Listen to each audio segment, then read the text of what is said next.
आपने देखा, सूरज और कमल एक्सीडेंट की न्यूज का अपना अपना वर्जन लिखते हैं।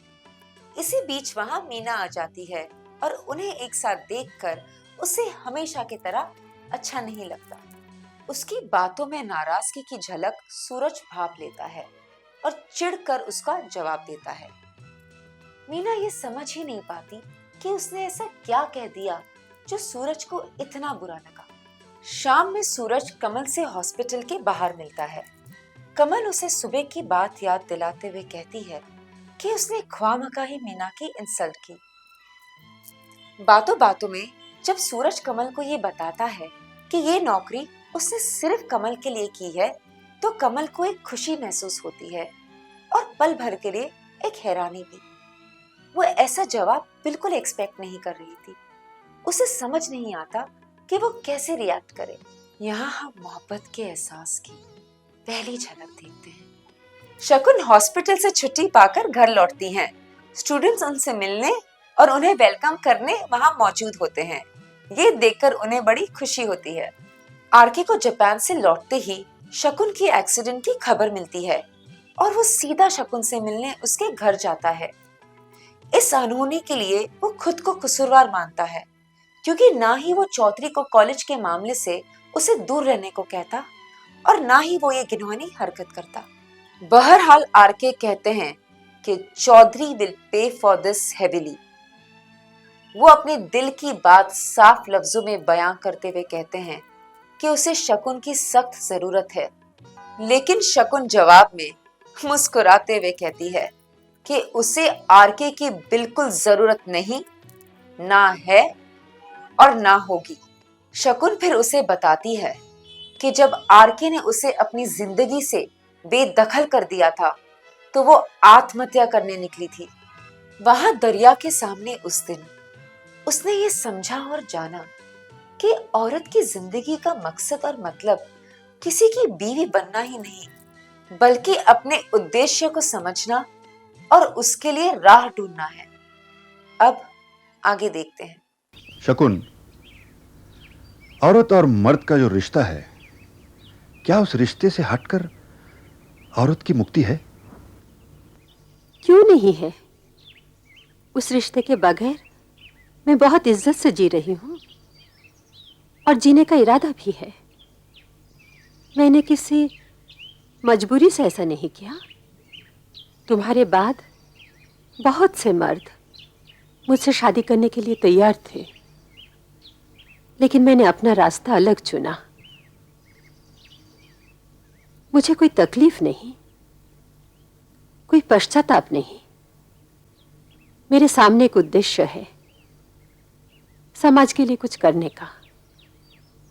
जितना सामर्थ्य मुझ में है मैं करूंगी। इसीलिए न मैं किसी के सामने झुकती हूं, न किसी से डरती हूं। इस दिशा में मैंने ही तुम्हें धकेला है। मैं गुनहगार हूं।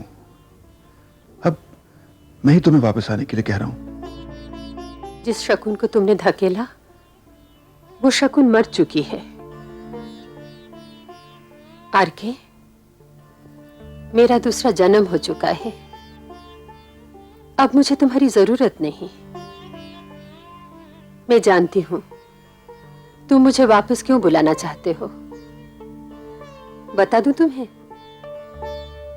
तुम बेशुमार दौलत समेटना चाहते थे और उसे पाने के लिए तुमने मुझे डिच किया, धोखा दिया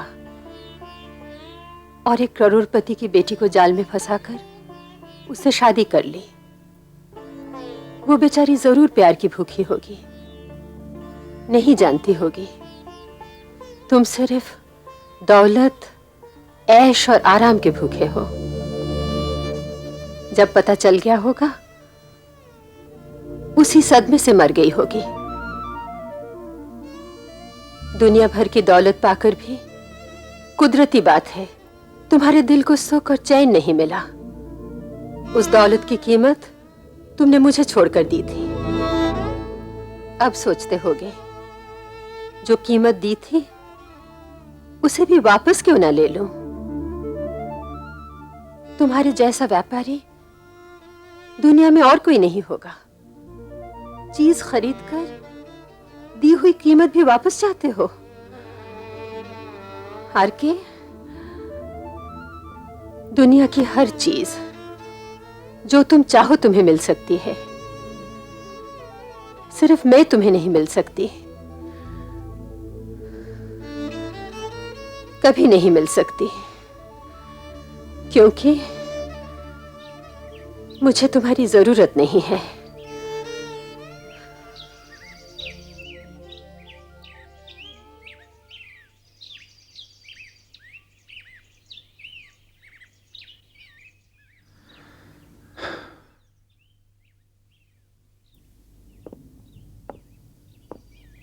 आरके, मुझे माफ कर देना अगर कोई कड़वी बात कह दी हो तो। जहां मैं पहुंच चुकी हूं वहां से मैं वापस नहीं जा सकती।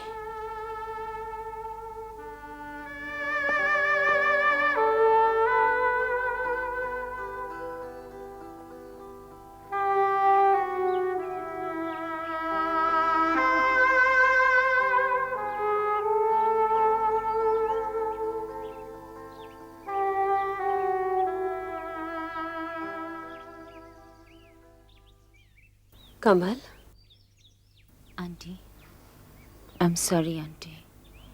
मैं आप ही के पास आ रही थी कि आपकी आवाज़ मुझे सुनाई दी।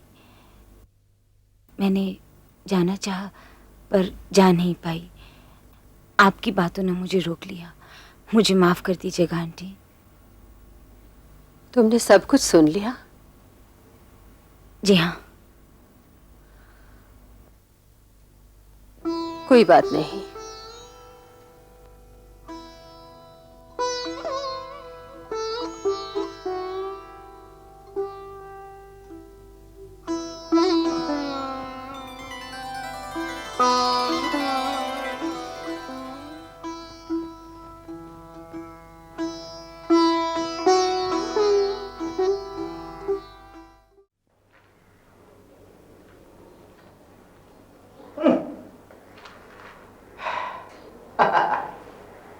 लगता है हमारा नया जन्म हो गया।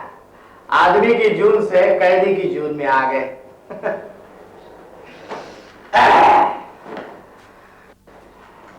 जनाब, अब हमारे लिए ओरिजिनल कपड़े कहाँ रखने होंगे? अगर इनमें कुछ है तो बाहर निकाल लो। वो तो मुमकिन नहीं है। क्या मतलब? मतलब ये जनाब कि इसमें 25 वर्षों की धूल बैठी हुई है, वो कैसे निकलेगी? साला रास्कल। लगता है इसको साला रास्कल बोलने की आदत है और हमको ये सुनने की आदत नहीं है। अब इसके साथ लंबा साथ रहेगा, हमारा भेजा आउट हो गया ना तो साले का सर तोड़ देगा। अब तुम काय को ज्यादा बोला? इसलिए कि तुम्हें समझना चाहिए कि हमें भी बोलना आता है। अच्छा अच्छा। दोस्त, अपना पूरा नाम बता दो। पूरा नाम लाला बंसीलाल गुप्ता, वल्द लाला ज्ञानचंद गुप्ता, सकना सहदरा, हाल मुकीम तिहाड़ जेल। इतना लंबा नाम? और तुझसे तेरा नाम पूछा था, जन्म पत्री नहीं है? अरे बात तो हम कर रहे थे, तुमको क्या तकलीफ हुई? और बात मेरे कानों में भी पड़ी है बच्चों। और बात ही तो थी ब्रदर, कोई पत्थर तो नहीं था जो कानों में लगा। पूछ ले फिर। हाँ, अपना नाम बता दे बच्चों। मैंने बता दिया है। वो तो जन्म पत्री थी, अपनी नामड़ी बता, नामड़ी। मैंने बोला ना, मैंने बता दिया है। सुनो, हाँ, फिर से बताने में क्या हर्ज है? मेरी मर्जी, मैं नहीं बताऊंगा। शायद बप्पे का नाम नहीं जानते हो। मुझे क्या जरूरत पड़ी है इनका नाम जानने की? बच्चों, बैरक में साथ ही रहना।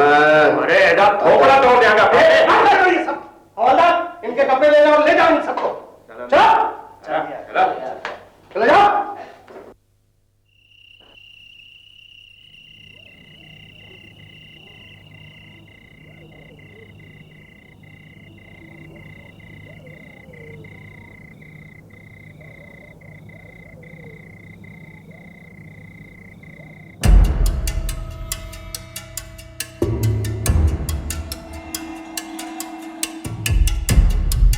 अरे बीड़ी कौन पी रहा है भाई?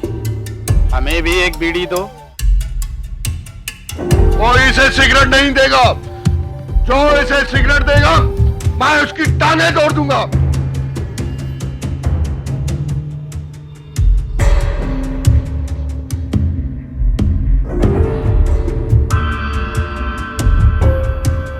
लाला बंसीलाल, मैं पिलाऊंगा तुम्हें सिगरेट।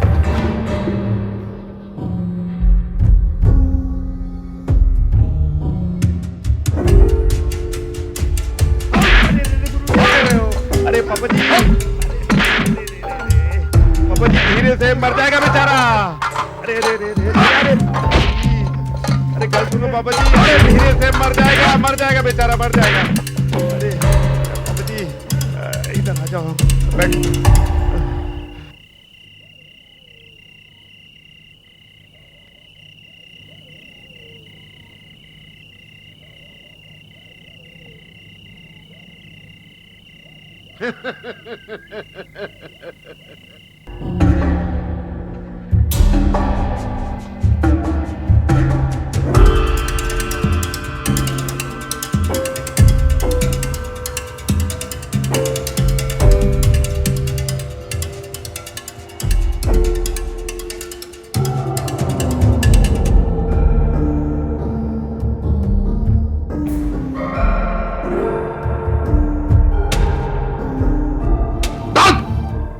सिगरेट को हाथ नहीं लगाना हो।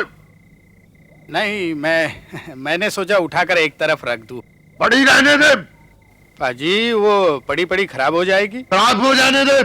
तू कौन सा उसका बाप लगता है? मैं एक सूटा मारना चाहता हूँ। सूटा मारना है? हाँ। तो लिया फिर उठा के इधर। अब मजा आएगा। साला रास्कल,